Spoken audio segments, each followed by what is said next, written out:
continuing from where we left off. 9, 8, 7, 6, 5, 4, 3, 2, 1.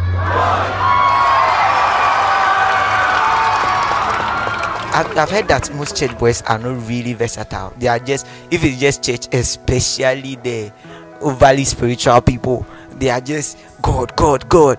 And I remember one woman of God, Reverend Funke, who said they are just 12 o'clock Christians, heaven bound, nothing concerned about the earth. They have no idea about business, no idea about investments, no idea about, they don't know anything. Is it true? If it's true, what do you think they should do? So who will go first? Okay, so I would like to say this. I think this is an experience I had personally in school, back in school. You see, I don't know if I should mention. Okay, I will not mention the ministry, but then there was this thing. Like, one thing I realized was that anytime like a female executive or a female leader meets you, the first thing they ask you is, "How are you doing? How is studies and everything?" But these men of God, the spiritual people, when they meet you, then the first thing, what is the Lord saying? Like, what is the Lord saying? What is the Lord saying? And I'm not trying to suggest that it is wrong, but it got to a point that if someone asked me that, I didn't even mind. I made the person say that it's annoying me that you're asking me that. What do you expect me to say? Because every moment you meet me, you're like, what is the Lord saying? Like, at least if today you ask me what is the Lord saying, and the next time you see me, like, oh, okay, your hair is really nice. Oh, you are looking good. How are you doing today? It's just nice that you approach people from like every day. What is the Lord saying? Come on. I'm sure even if it's a prophet that you're always asking what is the Lord saying, the person will not always have something to tell you. And it's not always a nice way to start a conversation like that. And then one thing I've also realized that when someone from a church boy meets you, all your conversation is centered on church, and so like, how was the service? It's like, oh, okay, it was good. Okay, what did you learn? And then you say it. It's more like some sort of interrogation like that. You can't even enjoy it. So instead of bringing up something like, okay, I did this, I was like, oh, really? That's so interesting. The last time, okay, actually, this was a church boy, one of those men of God that I was actually interacting with.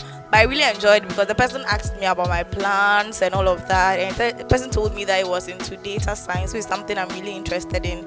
So it was interesting. We could talk about different things. We didn't even have to mention God or what is the Lord saying to be able to speak in a way that probably God will be proud of. So I think we can really look at that. You don't have to always mention God for God to be proud of your relationships or say what is the Lord saying or something like that. You can talk about life in general and it will be really fun. Yeah.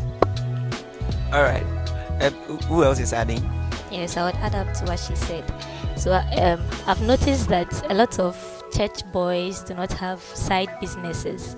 Like, you just notice it. Like, most of them, it's either they are no business minded. Church meetings, hey, this, that, like, fasting and prayers. That's the only thing they are doing. Days. And the few who are into businesses are deemed as not committed because they see them to be too business minded to focus on the work of God. So I think it's something that we can work on. Yeah, as church boys, we are not supposed to just be just one-minded or something. You have to have other ideas, be versatile in everything, so that when people see you, they know that, oh, God is good. Like, He has created you specially, so you have to know everything.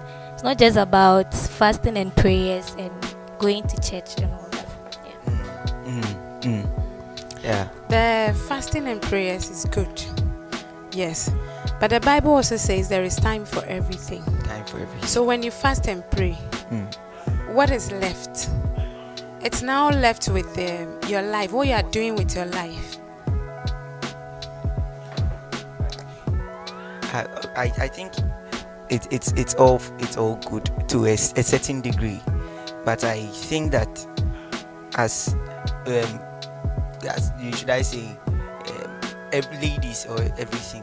Personally, I when I'm having a conversation with anyone, I always try to steer it to something that will be more comfortable. Should I say I'm comfortable with? So everybody has the chance, or so probably if the person is going Habakkuk, and I'm not in the mood for Habakkuk, try diverting. But one thing I've also noticed, let me be very sincere with you, Most conversations are now becoming like interviews. No spontaneity. There's nothing. It is always, hi, how are you? I'm fine. We thank God. Finish. End of story. And it's really upsetting sometimes. I mean, so, and if we are all saying, if the guy is not really versatile to a certain point, what the person will, because you don't literally have nothing to say, to now go to, okay, so how's church? What have you been up to? And I think this one, maybe in the next episode, we'll really deal with some of these issues. I mean, because it's both ways. It's both ways. Yeah.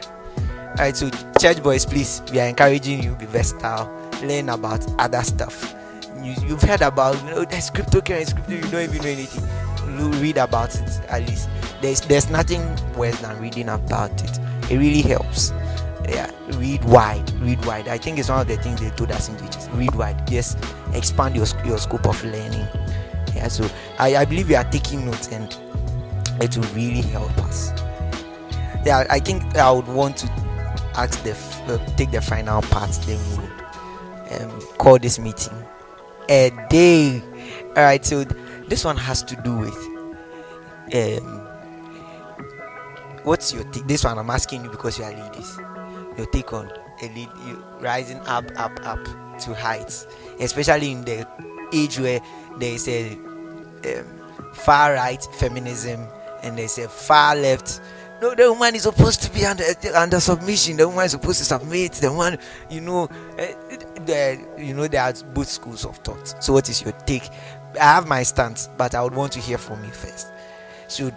Would you be comfortable? Let me go straight. Would you be comfortable going very up, and your man not really matching up? By me matching up, I mean like you are a professor in the university, and then your husband, he doesn't even have, he's just Mr. And your take, you're right. Okay, so this is what I would say about that. I think it's about personal differences. Okay, I am someone who is very, very attracted to intelligence and doing excellent. Sapiosexual.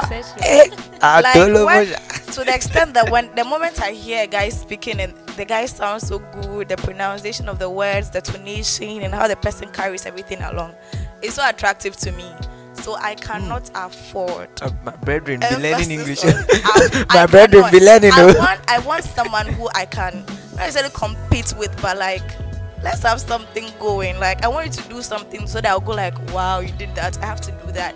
I want to do something so that you feel like, wow, I have to do that too. You see, this is the case. When someone is high up there and you're down here, when it comes to communication, you can't even talk about the same things anymore. Because this is me, I went for some UN dinner and I'm back and like, let's talk about a thing, and you're like, oh, it doesn't even have an idea of it. No, like you can't converse and enjoy it because your minds and then your thoughts are not into similar things. So for me, I want someone who is doing even much better than me, so that I'll be trying hard to catch up. It will be fun. It will be interesting. Hard to catch up. I don't want someone who does not stimulate me from intelligence or excellence. It won't work for me. It will make me dry. I don't want that. Okay. So I'm not really against women rising and then the men staying there. I'm not really against it. But you should be submissive, yes. But the fact that you are submissive does not mean you shouldn't upgrade yourself. As a woman, you have to upgrade yourself. And then, if let's say, for example, I'm upgrading myself, and you are not willing to follow me, I'm not sure I would have to do something with you, because I want someone who can learn. Let's say if you are up there, I can learn from you. If I'm also up there, you can also learn from me. You are willing to learn. You are willing to move with me. So I don't have any problem when I'm up there and you are down. No, I don't have any problem. But once you are willing to learn, I don't have any problem. So it's about the willingness of the person to learn, not necessarily the gap. Oh, I'm not even looking at that. Thank you. Yeah, so personally, I want a guy who would like be achieving a lot in life. See, sometimes when ladies are at a certain height and then the guys are, let's say, below that height, it gets to a point where the guy feels you are being proud, you are being arrogant, even when you are not doing that, even when you are being submissive, because the language is different. The way you understand will be different from how the person is understanding what you're talking about. So I want someone who would also rise up the heights with me. I don't want to be like, let's say, a professor and then the person will be, let's say, a market man or something, or a business. No, business is different. So a market man, like, market man. Ooh, market man. Market man. Like, We have to really go into because that. businessmen are different. Like, yeah, so you see the person will be talking about tomatoes and onions, and then he'll be talking about, let's say, things professors talk about, or something. Like the person will think, my wife, you saw trend, I saw you proud, that's why you, like, I don't want that. So we should I see. rise up in our whatever that we do. I mean, this has been a very interactive session. So closing remarks. Yeah, so the age gap, we have addressed the issue that you should be willing. It's not just don't be down there.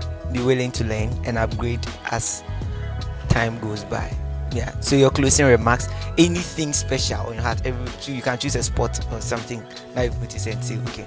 We don't just want to end the conversation without giving constructive criticism. No, be constructive. Sorry. We want to give an advice, something that a take home for everyone who is listening to us. So who would go first? I think Peach started, so Pepper will begin. Alright, so Blue is begin. Okay, so personally, I don't see anything wrong in serving the Lord as a boy. Yes, there is absolutely nothing wrong with that. But as you are serving the Lord, do what is right. You have to also, like, we have the spiritual part and then we have the carnal part. So you have to pay attention to both. You have to balance it. Yes, balance. You don't have to over balance. You are two of this and you are less of that. No, you have to balance everything. And also like, you have to be versatile, like, to that extent. Thank you. You're welcome. Alright, so Peppo, your closing remarks. Okay. One thing I would like to tell the guys, the church guys especially, please be gentlemen. Like, be gentlemen. Sometimes church guys know a lady is coming to sit down and you can see the lady is actually standing there looking for a place to sit with her heels. She's already stressed with her bag, with her makeup. She's stressed, like she's trying to keep all these things together. And the guy is sitting down comfortably, like no move. They're in the house of the Lord, like house liberty. of the Lord. So let's just do whatever we want to do.